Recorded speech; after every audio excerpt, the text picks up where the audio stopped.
Recently, with my heart issue and everything, I was telling Crystal this story. We had taken the boys to the dentist, and they need to go to school afterwards. So we're a ways down the road, and I've had to take a leak now since I left there. Dropped both boys off at school, and I'm still needing to take a leak. Crystal's like, "Why don't you stop and use the bathroom somewhere?" I'm like, "I will eventually." And I was telling her that everything that God has showed me recently with my physical heart issue, that I finally feel like going through all of the things I had to go through, that I finally feel like Jesus loves me as he walked me through this process of like my physical heart condition. And I was telling her the story about your dad and about what happened, and reminded her, I know I said it, but there's some details that maybe she didn't remember. And she's like, "Oh my word, that's so crazy. You were part of that."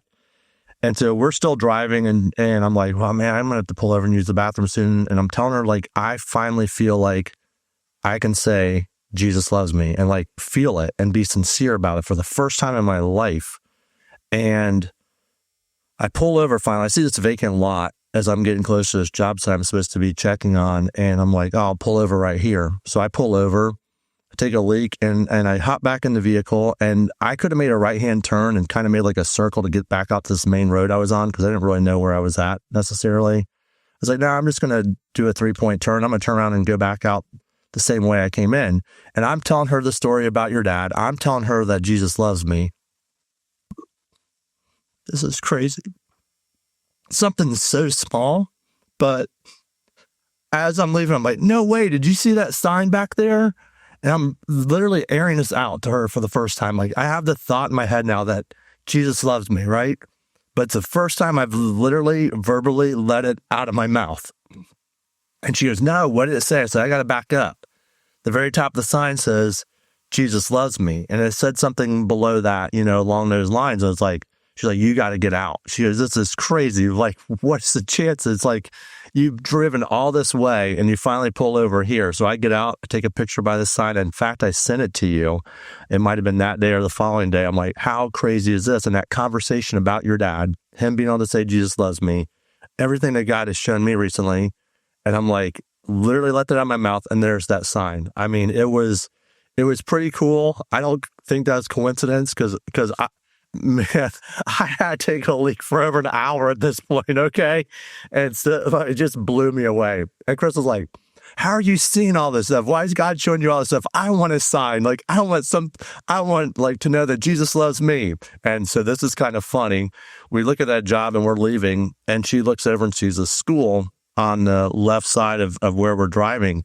And she goes, and it says the name of the school, and I'm not looking, and then across the whole front of this building says Jesus loves me. And she goes, "That's my sign. That's for me." And so we just kind of laughed together and kept on going. But man, I'm like so glad I get to like walk this walk when I'm, even if it's at this stage of my life. I would not take anything back. My sisters are nurses. They heard about me going in for this, widowmaker heart attack, and they're like, "I'm so sorry that happened to you," over the phone. I'm like, "Don't be." And they're like, "Huh?" I'm like, "It's the best thing that ever happened to me." And they're like, "What?" I'm like, "Yeah." I'm like, I'll never be the same. God has like showed me so much stuff. I've made so many notes that I want to take it back for anything, and if he takes me out one day, then I know I'm going to be ready. My family will know I'm ready. This is, for those of you who haven't seen my testimony, I was in my driveway before all this happened, and I've been mad at God, like I said, since I was 8 years old. Middle fingers in the air. Your mom stays with us, Steve. She has seen stuff out her window that I have done, middle fingers in the air, screaming and cursing God's name. And she's like, "Crystal, you're not gonna believe what Rob just said." And she's like, "Oh no, I've seen, I've heard him, and they're like, man, praying for me while I'm in my driveway." And I literally threw up a Hail Mary prayer. I say this to everybody, and I'll say it over and over again till the day I'm gone. God, I don't know how you're going to take me out one day. I know people die in car crashes and plane crashes. Whatever you do, don't let me leave this earth unless I'm ready for heaven.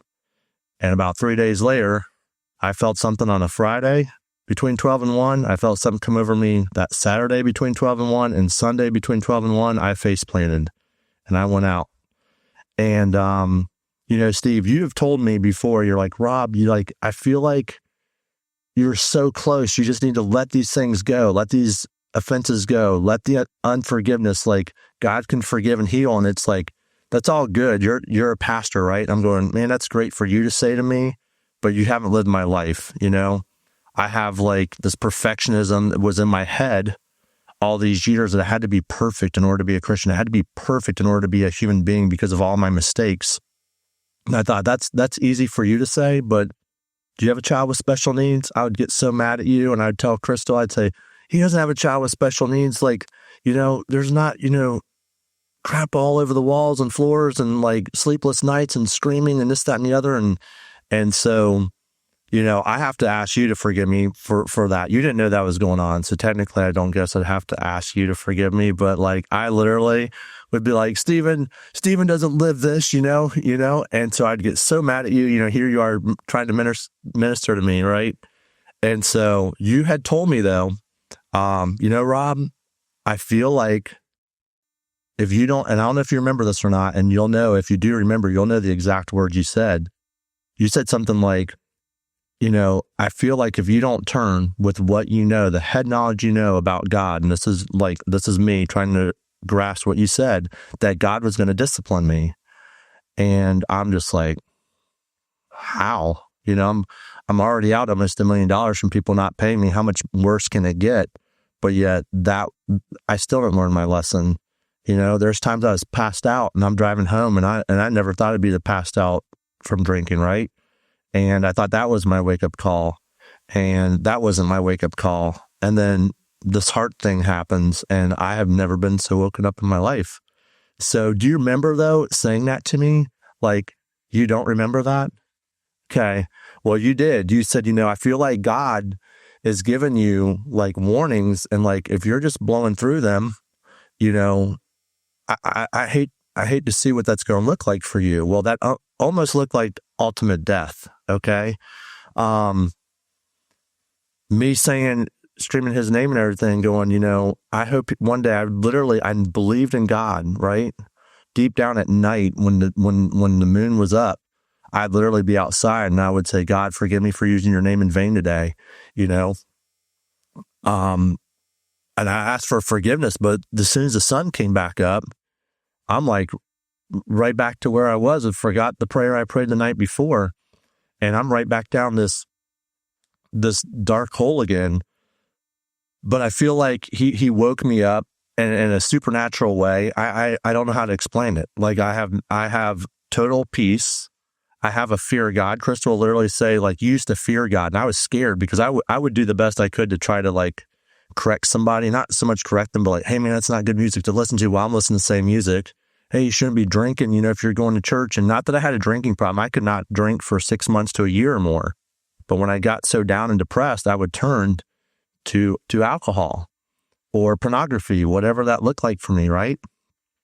And so, but here I am trying to help others because deep down, I didn't want people to go to hell.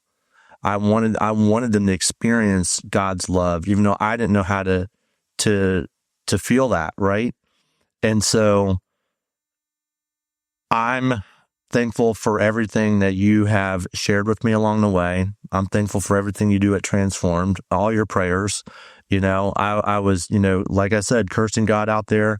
And I literally said to him and to Crystal, I'm getting to my point, and, I kind of went off there, but I said, I hope one day, even though I knew he loved me and all these people, I'm wanting them to make it to heaven, even though I didn't think I could.